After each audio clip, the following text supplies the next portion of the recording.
She posted, "Choosing yourself means losing people who can't keep up with your growth, Sibling," right after leaving me publicly for someone more established. I never reacted or defended myself online. 11 months later, she deleted the post after his bankruptcy filing became public and my new company opened its second office downtown. Choosing yourself sometimes means outgrowing people who were never really built for the life you're trying to create. She said it directly across the table from me. Not to a friend, not to her phone, to my face, at a restaurant we'd been going to for 3 years, on a Tuesday night that started like every other Tuesday night. Everyone at the table went quiet. Her two friends, Simone and Dana, both looked down at the same moment, like they already knew this was coming and had rehearsed where to look when it finally happened. She said it like I was a phase she'd already mentally filed away, like I was a journal entry from a younger, less enlightened version of herself. I picked up my water glass. I took a slow sip. I nodded once. I didn't explain myself. I didn't argue. I didn't ask her what she meant, because I already understood exactly what she meant. 11 months later, at 2:14 in the morning on a Thursday, she deleted that post. I only know the exact time because a mutual friend screenshot the deletion notification and sent it to me without any message attached. Just the screenshot. Just that. By then, it didn't matter anymore. By then, I had already stopped checking. But I'm getting ahead of myself. I didn't realize it then, but that moment changed everything. Not in the dramatic way people imagine when they hear stories like this. Not some sudden clarity, not a cinematic turning point with swelling music underneath it. It was quieter than that, more unsettling. The kind of change you only recognize months later when you look back at a specific Tuesday and realize that was the last evening you ever let someone else define what your life was supposed to look like. That should have been my warning. The fact that she said it in public, in front of people who knew us both. That detail mattered more than the words themselves. At the time, I let it go. Looking back now, the signs were obvious. If you enjoy real stories like this, subscribe, because what happened next changed everything for me. I was 29. We'd been together almost 4 years. We shared a 1-bedroom apartment in Brooklyn, 2 subway stops from her office and 40 minutes from the Midtown co-working space where I rented a desk and built things quietly while she slept. That's the setup. That's all you need. Her name was Rochelle. She was 31, worked in brand partnerships for a mid-sized media company, and had the kind of Instagram presence that required genuine effort. Not the casual, unfiltered kind, but the carefully curated kind that looked effortless. Every photo had a purpose. Every caption had a message. She understood optics the way a chess player understands the board. I admired that about her early on. The intentionality. The vision for how things should look and feel. I'm Calvin. I build software products. At the time Rochelle and I got together, I was a product lead at a small tech firm in Midtown. Decent salary, low profile, the kind of job that sounds vague when you explain it at parties and makes people nod politely before they find someone more interesting to talk to. I was okay with that. I've never been the loudest person in a room. I notice things quietly. I think slowly and move deliberately. I'm the kind of person who takes 3 days to reply to a text not because I'm playing games, but because I genuinely needed 3 days to figure out what I actually wanted to say. Rochelle was the opposite. Fast, social, instinctive. She posted within minutes of living something. She processed emotions publicly, through captions and story polls and carefully timed photo dumps. For 3 years, that balance worked. Mostly. The friction started somewhere around year 3, after her company sent her to a 2-day branding conference in Midtown. She came back different. Not dramatically different, just slightly recalibrated. Like someone had turned a dial 1 or 2 degrees, and she hadn't told me about it. I noticed. That should have been my warning. I filed it under, she had an inspiring weekend, and didn't think about it again. The conference was in March. By June, her social media had shifted. The posts became more aspirational. Less about her actual life, more about the life she was working toward. Which would have been fine. People evolve, aesthetics change, except the version of her life she was posting about didn't really include me. Not explicitly, not in a way I could point to. But I'd scroll through her feed and realize there were no photos of us from the last 2 months. No tags, no mentions, nothing that said we. Just I. I asked her about it once, casually, on a Sunday morning over coffee. She said, "I'm trying to build a personal brand, Calvin. It's not about us. It's about me establishing my own identity." I told her I understood. I didn't push. Looking back now, I should have paid more attention to the speed at which she said it. It came out too smooth, too rehearsed. like she'd been waiting for me to ask so she could have the answer ready. Marcus appeared in August. I didn't know his name yet. I knew him first as a comment under one of her posts, a fire emoji and always inspiring fire, from an account with a blue checkmark and a profile photo taken on what looked like a yacht. I checked his profile the way anyone would. Curiosity. Nothing territorial. He was 43, real estate developer. The kind of LinkedIn that reads more like a highlight reel, luxury developments in Soho, a profile feature in a business journal, a photo shaking hands with someone I half recognized from the news. His Instagram was all angles and altitude. Rooftop dinners, boardrooms, corner offices with floor-to-ceiling windows overlooking Manhattan. Every post performing the idea of wealth rather than actually documenting a life. That detail nagged at me. I mentioned it to Rochelle, not confrontationally. I just said, that Marcus guy, what does he actually do? His posts are kind of vague. She looked at me the way a teacher looks at a student who's asked the wrong question. He's established, Calvin. Not everyone needs to constantly explain themselves. I let it go. That should have been my warning. By September, they were at the same events. Not together. Not officially. But she'd post a story from a networking dinner in Tribeca, and his account would post from the same location 20 minutes later. Same restaurant. Same rooftop. Different captions, same coordinates. I started noticing the pattern around the third time it happened. I didn't say anything. I watched. I kept building. Here's something I haven't told anyone until now. That summer. The summer all of this was slowly unraveling. I was 6 months into building my own company quietly on the side. A small B2B software platform for independent contractors in the architecture and design space. I'd been working on it at that co-working desk in Midtown since January, mostly between 6 a.m. and 9 a.m. before my regular job started, and then again after midnight when the apartment was quiet. Rochelle knew about it the way you know about background noise. It was there. She acknowledged it occasionally. She never once asked how it was going. She'd come home and find me at the kitchen table with 3 screens open and a cold cup of coffee I'd forgotten about, and she'd say, "You're not coming to bed?" And I'd say, "Give me an hour." And she'd say, "You always say that," and disappear into the bedroom. I almost proposed that September. I had the ring. I'd picked it out in July, a simple platinum band from a jeweler in the village that a colleague had recommended. I'd carried it in the inside pocket of my jacket for 6 weeks, waiting for the right moment, talking myself out of it every few days and then back into it again. I'm glad I waited. Looking back now, I think some part of me already knew. Not consciously, but something in my chest kept saying, not yet. Not yet. I stopped carrying the ring in early October, put it in a box in my desk drawer, and didn't take it out again. What happened next made everything worse. In October, Rochelle came home from what she called a networking dinner in Soho at 11:45 on a Wednesday. I was at the kitchen table, where I always was. She walked in, set her purse down, and started talking about the evening in a way that was slightly too casual. The kind of casual that takes effort to maintain. She mentioned Marcus's name 4 times in 12 minutes. Each time, she attached a qualifier. Marcus, he's just incredibly connected. Marcus, he's been in the industry for 20 years. Marcus, he has this whole mindset about risk that I think is actually really valuable. I kept my eyes on my screen. I asked her one question. Are you into him? She paused for exactly 1 second too long. Then she said, "We have really stimulating conversations, Calvin. I don't know if you'd understand the kind of intellectual dynamic." That's not what I asked.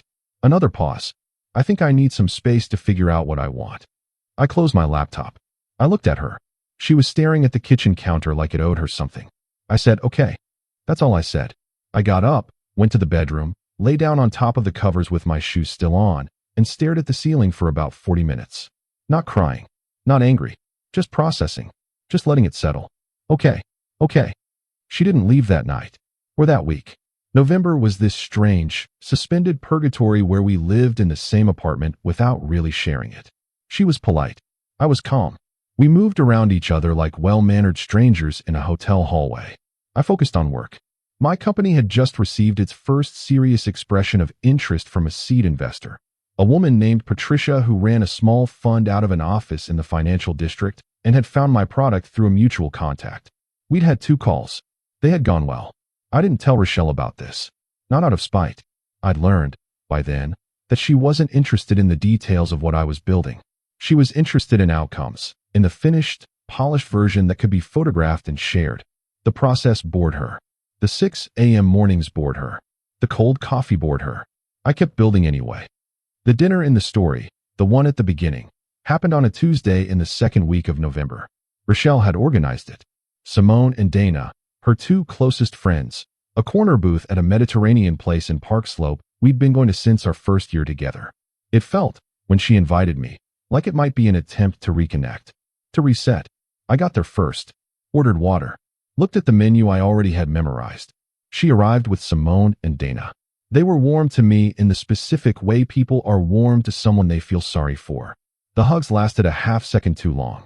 The smiles carried weight. We ordered. We talked. The conversation was fine, surface level, careful, the kind of dinner where everyone's being slightly too considerate. Then, somewhere between the appetizers and the main course, Rochelle set down her fork and said, "I think I've been doing a lot of personal work lately, and I've realized that choosing yourself sometimes means losing people who were never really built for the life you're trying to create." The table went quiet. I looked at her. She held my gaze without flinching. She'd been working up to this for weeks. I could see it in the steadiness of her eyes. She had rehearsed this. She had practiced the calm in her voice. "I need someone established, Calvin. Someone who's already arrived. I can't keep waiting for potential." Simone looked at her plate. Dana looked at her phone. I took a slow sip of water. I nodded once. I didn't argue. I didn't explain that I was in the middle of closing a seed round. I didn't tell her about Patricia or the product or the 6 months of 6 a.m. mornings or the ring in the desk drawer. I didn't say anything that could be used against me later. I didn't perform pain for an audience. I just nodded. And I put down enough cash to cover my portion of the bill plus a little extra, excused myself quietly, and walked out into the November air and didn't look back. The post went up 40 minutes later. I saw it once, through a mutual friend's share, before I unfollowed her. Choosing yourself means losing people who can't keep up with your growth. 20 to 100 likes by morning. Comments full of, period. This is the energy. She knows her worth. Fire emojis, prayer hands, all of it. I unfollowed her account. I muted her number. I didn't block anything. That would have been a reaction, and I wasn't interested in reacting. I just quietly removed her from my field of vision and turned back to what I'd been building. That was it. No subtweet. No vague post. No sad song added to a public playlist. Nothing. Just silence. I moved into a short-term furnished rental in Long Island City 2 weeks later. 1 bedroom, good light, 23 minutes from the co-working space. I sat in that apartment on the first night with a mattress on the floor and my 3 monitors stacked on a folding table, and I opened my laptop and I kept working. Patricia's fund confirmed the seed investment in December. Not a life-changing number. Enough to bring on 2 contractors and move out of the co-working space into a small actual office in a shared building in the financial district. I didn't celebrate publicly. I signed the paperwork. I shook Patricia's hand. I went home and made pasta and went to sleep before 11. I want to tell you about the months that followed, because this is the part people always want to skip over. They want to jump from the breakup to the payoff, and I understand why. The middle is boring. The middle is just work. The middle is unglamorous and quiet and doesn't photograph well. But the middle is everything. The middle is where it actually happens. January through April looked like this. I was in the office by 7 most mornings. I'd built a small team by then, 2 developers, a part-time designer, and eventually a marketing contractor named Deja who had more energy than everyone else combined and ran our LinkedIn presence with a focus and precision that still impresses me. We had 43 paying clients by February. We had 91 by April. I was eating lunch at my desk more days than not. I was reading about things I didn't fully understand and trying to understand them. I was making decisions that kept me up at night and then waking up early and making more decisions. Some of those decisions were wrong. Some of them cost me time and money that I didn't have much of. I ate those mistakes quietly and adjusted and kept moving. Nobody was watching. There was no audience for this part. That was fine. I heard about Marcus in fragments, through the loose network of mutual connections that forms in a city like New York when you've been in someone's life for 4 years. A friend of a friend mentioned in passing, sometime in March, that Marcus's latest development project in Tribeca had run into some complications. They said it the way people say things when they don't want to seem like they're gossiping, but also really want to tell you. I said, and didn't ask follow-up questions.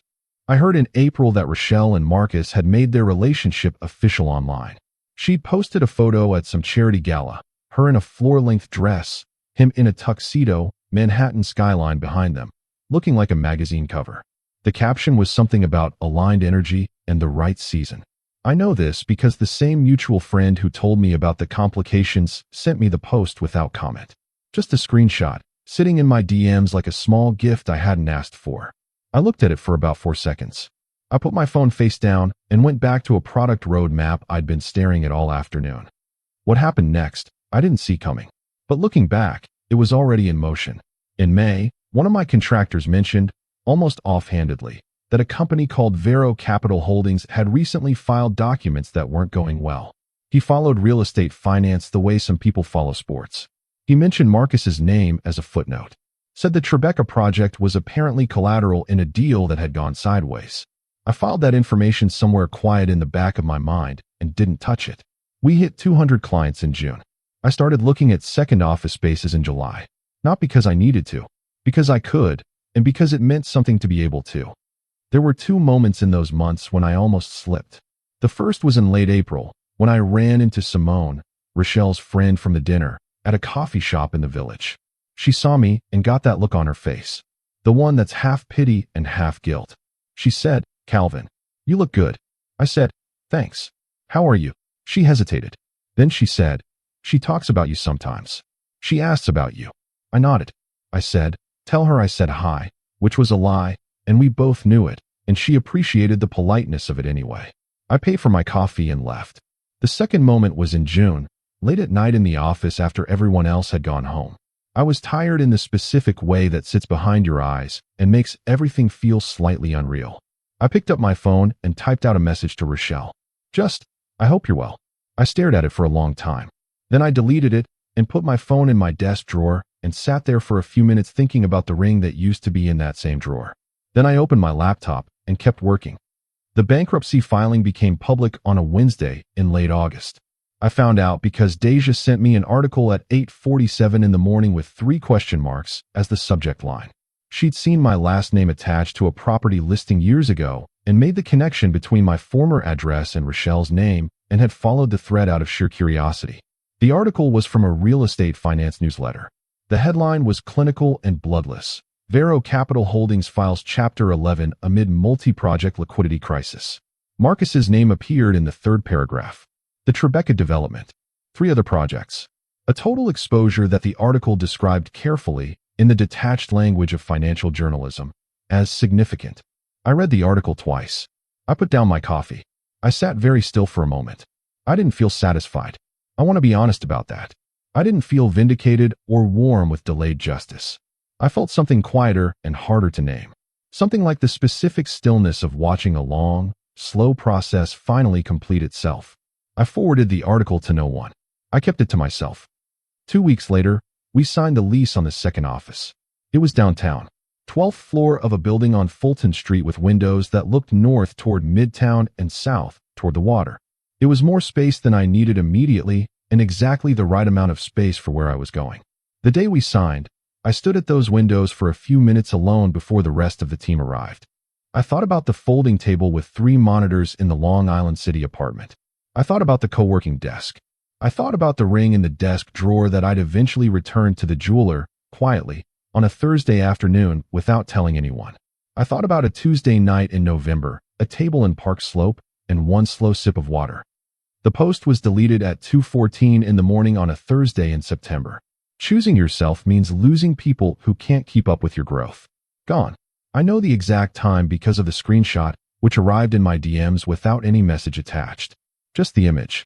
Just the timestamp in the corner. Just the quiet evidence of a 2 a.m. decision made in the dark. I stared at it for a moment. Then I put my phone down and went back to sleep. Here is something I've thought about since. I've thought about what it must have felt like for her in that moment, sitting with her phone in whatever room she was in at 2 a.m., the article probably open in another tab, the building of it finally becoming visible to her. What she'd traded. What she'd said out loud at a table in Park Slope in front of people who knew us both. I need someone already established. And then, the post. The fire emojis.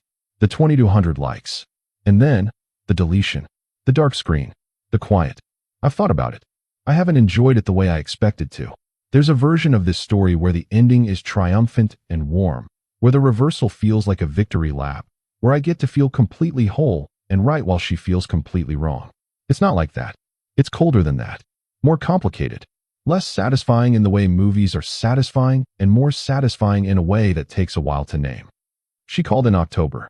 I was in the new office when it came through, standing by those north-facing windows with a cup of coffee, watching the city do what it always does, which is move and never stop moving.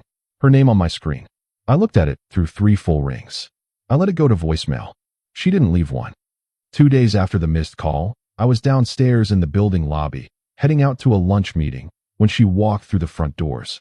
I want to be precise about this because the imprecision would make it seem more dramatic than it was. She didn't know I worked there. I'd moved the company twice since we'd broken up, and the downtown office had only been open for a few weeks. She was there because one of our building's other tenants was apparently a design firm she'd been pitching for a partnership with. She didn't know. We saw each other at approximately the same moment. She was wearing a gray coat. Her hair was shorter than I remembered. She looked tired in a way that wasn't visible in a photograph. The kind of tired that lives around the eyes and gets edited out of photos but shows up in person. Calvin. Rochelle. 3 seconds of silence. Then she said, "I tried to call you." I said, "I know." Another silence.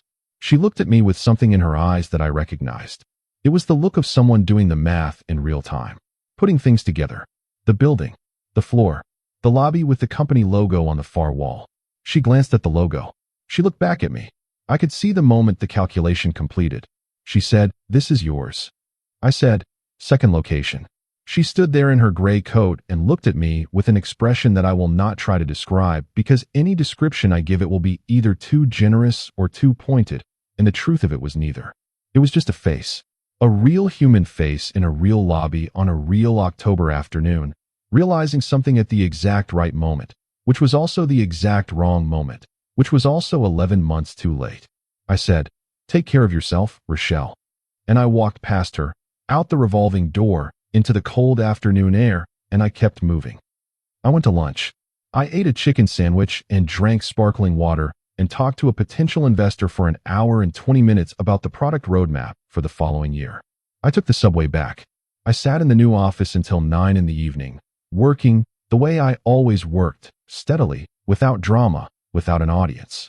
I thought about her once, around 7, for about 45 seconds. Then I let it go. There's a version of this that people want, the version where I have a speech, where I turn to her in the lobby and say the thing that perfectly articulates what her choices cost both of us, where the reversal is neat and theatrical and lands with a sound. But that's not how it works. That's not how any of it works.